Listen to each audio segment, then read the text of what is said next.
وصفة برجر دقة سريعة، سريعة ولذيذة وصحية. هوم ميد. خلطة اللحم: ربع كيلو من اللحم مع نسبة من الدهون ربع الكمية تقريبا، بصلة و4 حبات توم وبيضة. البهارات الأساسية: ملعقة صغيرة كزبرة ونص ملعقة فلفل وملح. وممكن لنكهات إضافية نص ملعقة صغيرة من البابريكا، رشة من الكاري، وفي ناس لو عايزين طعم شوية غريب ممكن شوية جنزبيل، رشة خفيفة جدا. وكمية من لب الخبز تعادل 4 قطع توست تقريبا. للحشو: خبز البرجر، ونقطع البصل والطماطم والخيار قطع رفيعة جدا، وشريحة من الخس، وأكيد الكاتشب والمايونيز والخردل حسب الرغبة. وتابعوا طريقة التحضير.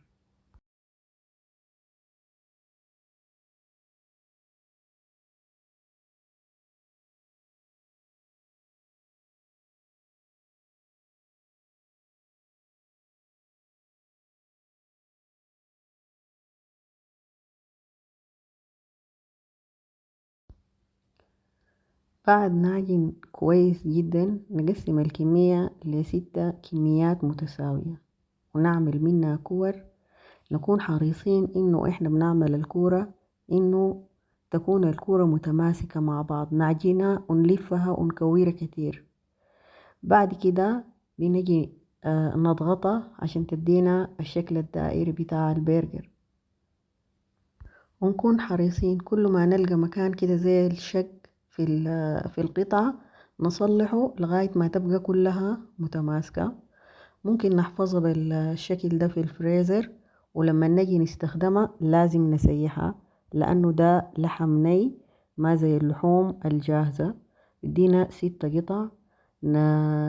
نجهز نار منخفضة، والزيت حقنا برضو يكون أكتر شوية من اللي بنعمله للبرجر الجاهز، وندي القطعة وقتها يعني من 12 ل15 دقيقة نغطيها. بتطلع مستوية تماما. القطعة بتستوي متماسكة وحجمها بقل حاجة بسيطة جدا.